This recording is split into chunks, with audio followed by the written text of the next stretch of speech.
Hey, what is up, YouTube? Welcome back to my channel, guys. I hope you guys are doing okay. There's this pandemic time. I hope you guys are being safe. And those who are trying to make money, I want to show you how I made $2,500 in just about 2 days. And this is not a clickbait, I promise that. Just make sure you stick at the end of the video and make sure you hit that like button to help me out, and also subscribe if you find this content to be useful and you want to see more content in the future. I would really appreciate that. So let's get ahead and just go right at it without wasting any more time. I'm just going to use my board here to show you what's going on and how I did that myself. So let's say I want to show you something. So I would say in about like it's been like about a week and a half that I've been looking for a car, and I wanted to buy a reliable car for myself because my business is not going very well right now, and whenever there's an adjustment needs to be done, I want to allocate my funds into getting more money into the business to get it back in a bigger and better spot than what it is right now, and therefore I cut in any expenses. So one of the things that I'm doing right now is I have a truck that I own, my business own, and I pay about $450 with all the insurance, all the gas costs. It goes like $720, $750 a month, and it's too much right now for my business, so I'm cutting down on that. So that being said, so I tried to look around for the market, and I was like, you know what, I'm gonna do something different this time. I'm not gonna go ahead and go to a dealer because they charge top dollars, and I wanted to give it a shot and just go ahead and just buy it myself. So literally all I did is I went to Facebook and I found this couple cars, but I saw this really neat car. It was a Honda Civic, only 60,000 miles on it, 2012, and the guy wanted about $9,500. I ended up getting it for $8,500. So negotiated down a little bit, and there's a lot of YouTube videos that can show you how to negotiate. If you guys are interested for me to show you or make a video about how to negotiate effectively, just let me know in the comments below, and I'll be more than happy to do that for you. That's not a big deal. So when I did that, I went through the whole process, notary, paid whatever I need to pay. So what came in mind is this. I was like, okay, well, right now the interest rate is about 4% for me. It's about 60 months, which is about 5 years. So really, I bought it off cash. I'm going way ahead here. So I'm just giving you a little bit of background. So I went ahead and bought it cash, $8,500. I paid it all off and with the taxes and everything, of course. And now I get the title, I get the registration, all that stuff. So what I thought of mine, I was like, well, listen, let's do the math a little bit here. I saw what the opportunities are. So and this is where the money is, and this is how you would gain money from the bank legally and make a profit instantly, right? So if the car itself, what I bought cost about, like I said, $8,500. Okay, this is how much I bought. It has about 60,000 miles on it. And it's pretty much a basic 2012, so it's a basic model, whatever, right? So I looked up the same model range, and they go between, with that low amount of mileage, it goes anywhere between $11,000 to $12,000, okay?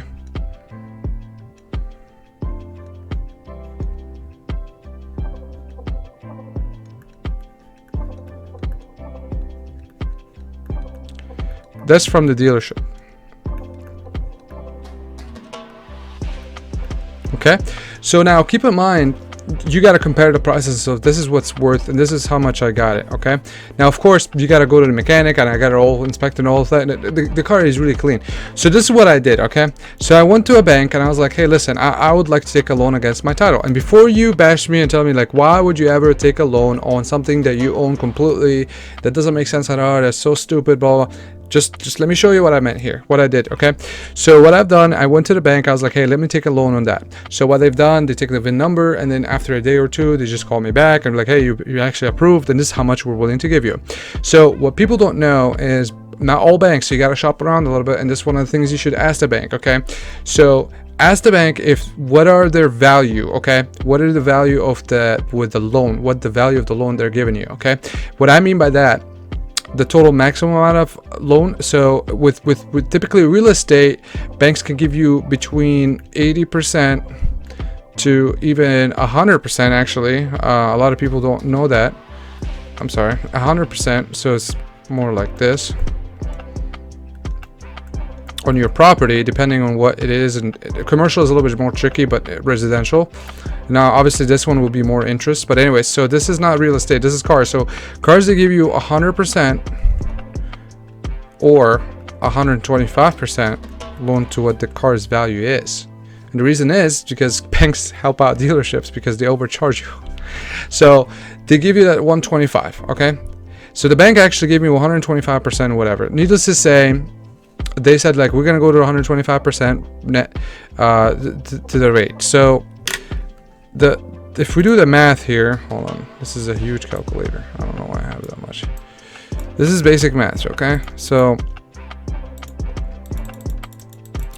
if we say, well, it is worth $11,000. I'm sorry, give me 1 second.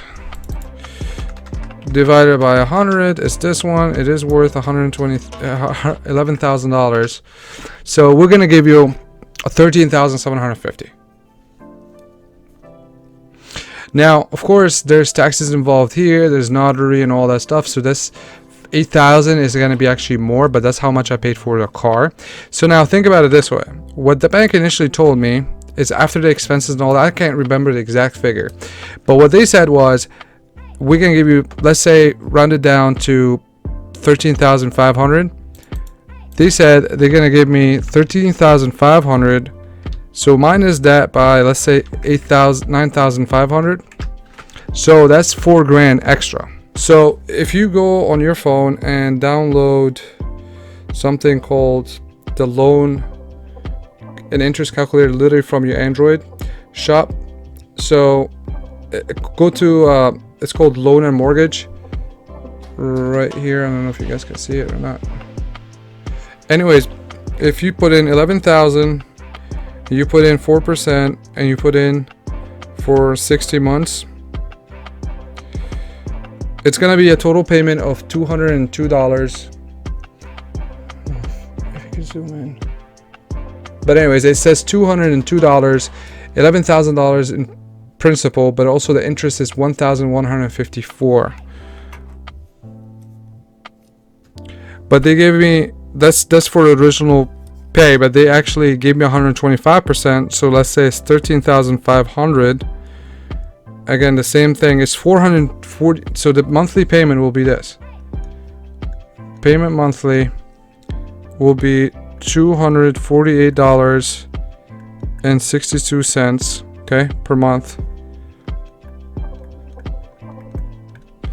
And then the total interest for the whole loan, which is 60 months on a 13,500, it will be 1,100 and I'm sorry, there is this one right here, my bad. It will be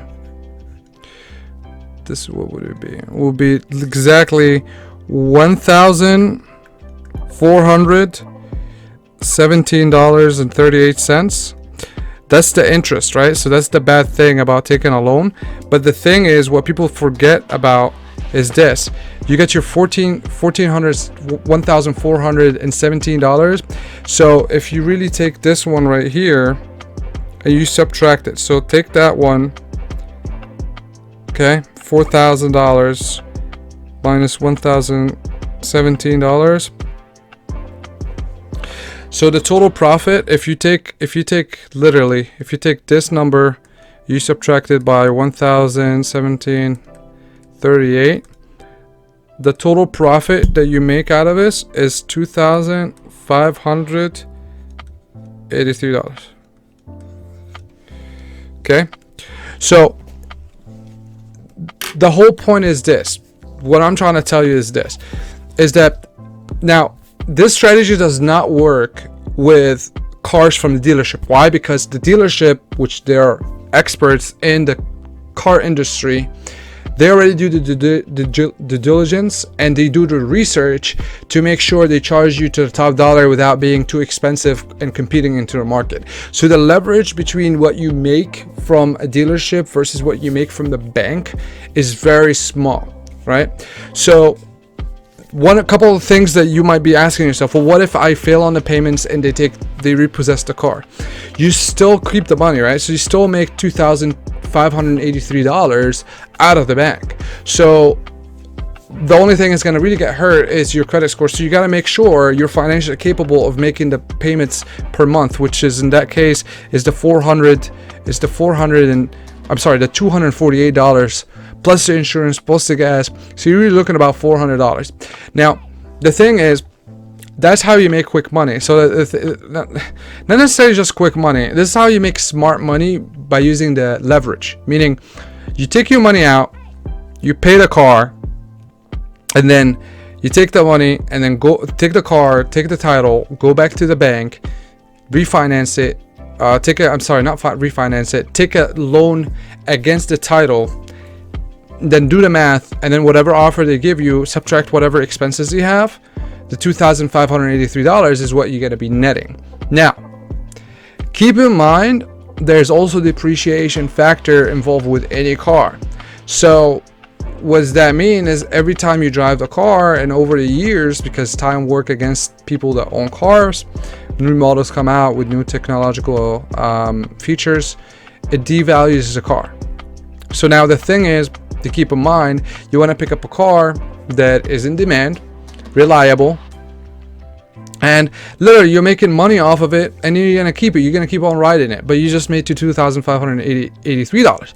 Now the good thing about this is, I get to keep the money and I get to keep the car. A lot of times when people sell a car and flip a car, they don't get to keep the car. For me, I made $2,583 while keeping the car. So it's kind of funny. It's like I got paid for buying a car and driving a car. I got paid $2,583. So these are the things you got to look into.